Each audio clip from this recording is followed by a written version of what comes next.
2026년 2월 9일 월요일 새벽 기도입니다.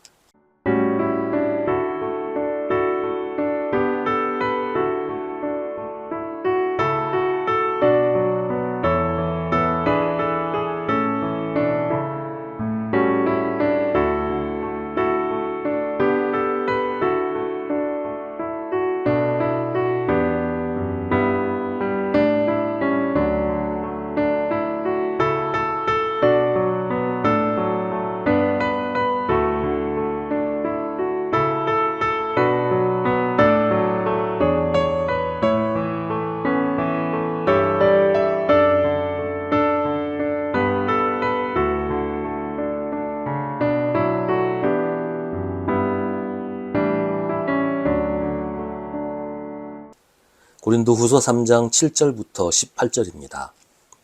돌판에다 문자로 새긴 율법을 선포할 때에도 광채가 났습니다. 그래서 이스라엘 자손들은 모세의 얼굴에 나타난 그 광채 때문에 비록 곧 사라질 것이었지만 그의 얼굴을 똑바로 쳐다볼 수 없었습니다. 죽음에 이르게 하는 직분에도 이러한 영광이 따랐는데 하물며 영의 직분에는 더욱더 영광이 넘치지 않겠습니까? 유죄를 선고하는 직분에도 영광이 있었으면 의를 베푸는 직분은 더욱더 영광이 넘칠 것입니다.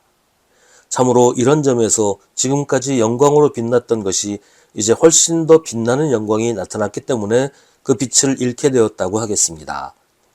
잠시 있다가 사라져버릴 것도 생길 때의 영광을 입었으니 길이 남을 것은 더욱 영광 속에 있을 것입니다.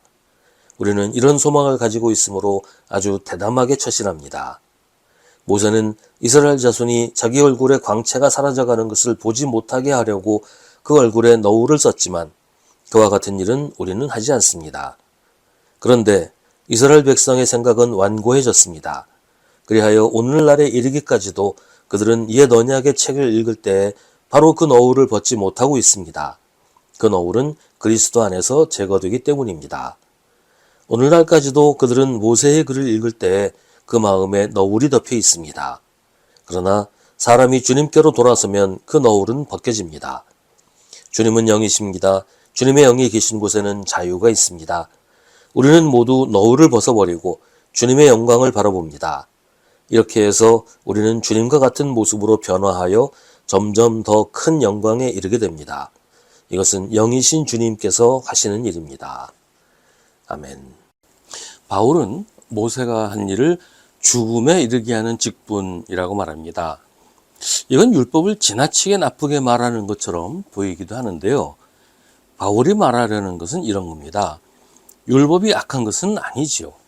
그러나 율법의 역할은 사람을 구원하고 살리는 것이 아니라 무엇이 죄인지, 무엇이 악한 일인지를 알리고 그로 인해서 사람들을 정죄하고 심판하는 것입니다. 그것을 9절에서는 유죄를 선고하는 직분이라고 규정합니다. 율법에는 구원의 기능이 없기 때문에 사람을 살리는 일은 할 수 없고 다만 사람들이 죄인이라는 사실을 선포할 뿐인데 죄인의 심판은 죽음이기 때문에 그래서 오늘 바울은 율법을 선포한 모세를 죽음에 이르게 하는 직분을 맡았다. 이렇게 설명을 하는 겁니다. 모세가 사람들을 죽음으로 몰고 갔다. 그런 말은 아닌 거예요. 바울이 이런 이야기를 하는 것은 율법 그 자체를 공격하기 위한 것은 아닙니다. 바울은 지금 고린도 교회를 뒤흔들고 있는 율법주의자들을 반박하기 위해서 율법에 대해 이야기하고 있습니다. 모세는 율법과 예수 그리스도의 복음을 대비시키면서 이야기를 풀어갑니다. 고린도 교회에 파고든 율법주의적 기독교는 복음만으로는 부족하다. 예수를 믿는 것으로는 하나님의 백성이 될 수 없다고 주장했습니다. 이방인도 하나님의 백성이 되기 위해서는 율법을 지키고 할례를 받아야 한다는 것이고 그래야 구원받을 수 있다고 합니다. 바울은 이런 가르침을 죽음에 이르게 하는 직분, 죽음에 이르게 하는 율법이라고 하는 것입니다. 아무리 좋은 약이라도 용도에 맞게, 증상에 맞게 사용해야 병이 낫지요. 병의 종류나 또 몸의 상태나 뭐 이런 거 다 무시하고 좋은 약이라고 무턱대고 먹으면 오히려 병이 도지기도 하고 잘못하면 죽을 수도 있어요. 율법이 하나님이 주신 선한 것이라고 해도 그걸 오용하거나 악용하면 독이 된다는 겁니다. 모세는 이스라엘 자손이 자기 얼굴의 광채가 사라져가는 것을 보지 못하게 하려고 그 얼굴에 너울을 썼다고 바울은 말합니다. 이제는 광채가 더 이상 빛나지 않는데도 여전히 율법에서 너울을 걷어내지 못하고 있다는 것이에요. 율법의 영광은 오래전에 이미 희미해졌는데도 유대인들은 여전히 율법을 붙잡고 거기서 벗어나지 못하고 있습니다. 그 너울은 그리스도 안에서 제거됩니다. 그리스도가 오셨으니 이미 율법의 시대는 지나갔고 율법의 영광은 더 이상 의미도 없고 존재하지도 않는 것인데 유대인들은 아직도 너울이 제거되지 않았다고 믿고 있습니다. 율법은 복음 안에서만 의미가 있습니다. 율법은 복음에 복종해야 합니다. 그런데 유대주의 기독교인들은 복음과 율법을 대결시키고 복음보다 율법이 위에 있다고 주장하고 있어요.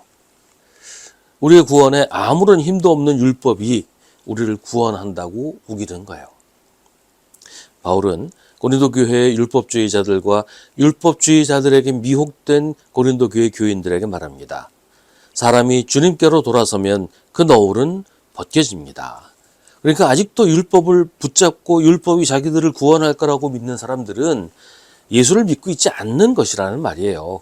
주님께로 돌아서지 않았기 때문에 그런 일들을 한다는 것이지요. 이제는 율법의 굴레에서 벗어나라고 바울은 촉구합니다. 주님은 영이십니다. 주님의 영이 계신 곳에는 자유가 있습니다. 우리는 모두 너울을 벗어버리고 주님의 영광을 바라봅니다. 이렇게 해서 우리는 주님과 같은 모습으로 변화되어 점점 더 큰 영광에 이르게 됩니다. 이것은 영이신 주님께서 하시는 일입니다. 우리도 복음이 아닌 다른 것을 복음보다 위에 놓아서는 안 됩니다. 윤리나 도덕, 철학이나 사상이 복음을 능가할 수 없습니다. 그런 것들의 영광은 사라지고 예수 그리스도의 영광만 남습니다. 그것만이 영원하기 때문입니다.